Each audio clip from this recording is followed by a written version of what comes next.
science. That analogy is going to hold. Everything you said is closely related to whatever it is you just said. Aims, the first part of your story, what you intend to do, your experiments, the basis of the grant, background and significance, what's been done by others, and why this project is worth doing. What's the impact? What's novel? Preliminary studies. Does your prior work, your experience, show your ability to carry out the project? Does it show feasibility, research, design, and methods, how you'll carry out your aims? So 4 components, and now we're going to look at the first. The first part of your story is the aims, and from here on out, we're going to look at the NIH directions, and then I'm going to translate them, if you will. And again, every application, whether you're looking at a foundation, professional society, the first section, every section is always going to be pretty closely patterned after the NIH application. It really is a model for any grant you're going to write. So the first part, the aims. The NIH directions tell us 2 things. They say, give us your broad, long-term, far-reaching objectives, and then tell us about your specific research goals. And they say that these goals may test a hypothesis, create a novel design, solve a specific problem, challenge an existing paradigm, or challenge an existing method in clinical practice. It could address a critical barrier to progress in your field or develop a new technology. And the last part of the directions, and this is again written on every NIH application, the last thing they say in the application is recommended page length is 1. And by the way, to give you a heads up, we're going to deal with the current NIH directions, which look at a research plan for an R01 that's 25 pages long. For a career development grant, the research plan is going to be roughly 16 pages or so, because you're going to allocate some of the other pages to your career goals, but we'll talk about that subsequently. For an R03, you're looking at 10 pages, an R21, 15 pages. Beginning in 2010, so not next year, the year after, the NIH will be cutting down the number of pages that's allowed for all NIH grants. An R01, and I don't know about the others, they haven't stated yet, but an R01 will be cut down to 12 pages. But we can't deal with that yet for the immediate future. It's quite a cut. It's like the good news is it's only going to be 12 pages. The bad news is it's only going to be 12 pages. I think it'll make it more difficult for junior investigators to compete in some ways because you don't have enough space to really be able to show the level of detail that I think now really is helpful to new investigators. But it is what it is. It will be 12 pages. For this year, for those of you who are applying for the next couple of deadlines, we are looking at 25-page applications. So that's what I'm using as the model now. So you got 1 page for your aims. And when we look at this, we think, well, they say 1 page maximum, but all they really asked for was long-term objectives and specific research goals. I could write that in a couple of sentences. Why do they say recommended page length 1 page? What else do they want to see? And I'm going to argue that your reviewers want to see a lot more than they say the directions. So let's talk about what your reviewers want in there. First of all, 1 caveat about these directions. The directions no longer require a hypothesis, and they have changed the reviewer guidelines to currently read, do not insist on a hypothesis-driven approach if the research is sound and will move the field forward. Very good news to many of you in this room. For many of you, your research is not hypothesis-driven. But here's what I do want you to keep in mind. Even though you're allowed to submit a grant that isn't hypothesis-driven, lack of a hypothesis is a common criticism. And that criticism reads, it's nothing but a fishing expedition.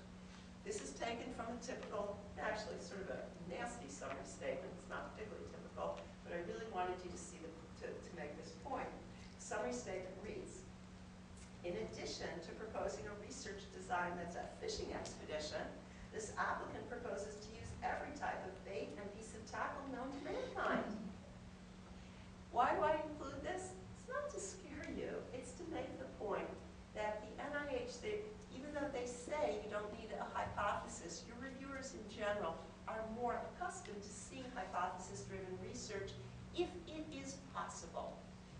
come up to develop a hypothesis, I would still try and do that. I think that is very good advice. If you're in the basic sciences, there is no question you need a hypothesis. In the clinical arena, it's not an absolute requirement, but I would strive to develop one. And we'll talk about that in a moment. My advice to you, and again, when I was looking at some of the descriptions of the types of research you're interested in, it's clear that not everyone's research here is hypothesis-driven. I want you to protect yourself, so here's how I would cover it. In the cover letter, I would state overtly, this is not hypothesis-driven research. It uses a qualitative approach in one sentence. I wouldn't make it really long.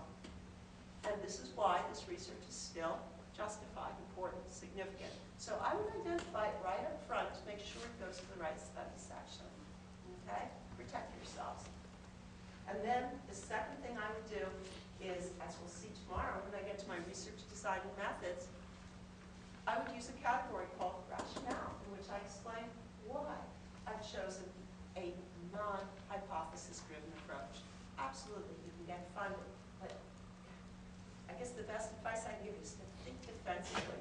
What could you be criticized for, and take measures so that you don't get those criticisms. One other caveat about the directions before we look at an example. As I said, the directions state we want to see your broad objectives and specific research goals. And it would be the easiest thing in this world to read those directions and think, okay, they want a list. I'll list my broad objectives, and then I'll list my specific research goals. Well, let's see how that works.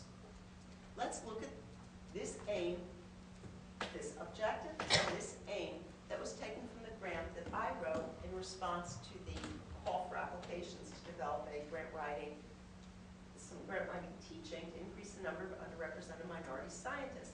And I want you to look at this and let's discuss it. My broad long-term objective was to develop a semi-annual grant writing workshop targeted to underrepresented minority scientists. The first of my 4 or 5 aims was to provide a 2-day intensive on-site workshop focusing on the necessary skills for developing a successful grant application. So I told you what my objective is. Is any information, do you need any more information to understand why this is my objective? Here's my objective, to develop a semi-annual grant writing workshop targeted to underrepresented minority scientists. Do you know why I'm doing that? Do you know what the rationale is? Do you know where this is coming from? Other than the fact that the NIH has it as a mandate. Is this compelling to you? Well, let's see.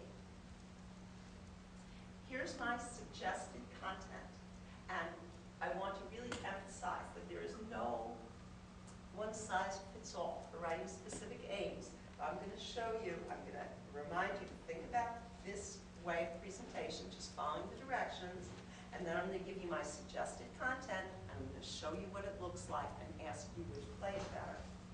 As I said, there's no formula, no one-size-fits-all for writing a grant. With that caveat, here are my suggestions. In my introductory paragraph, remember how a little earlier in the morning we were talking about always thinking about a research problem? Here's the first place I'm going to write about it. In my first paragraph, I'm going to have 3 or 4 sentences in which I identify what's the research problem and why that problem is important, not just to me, but to my funding agency. Then I am going to identify what important questions haven't yet been addressed.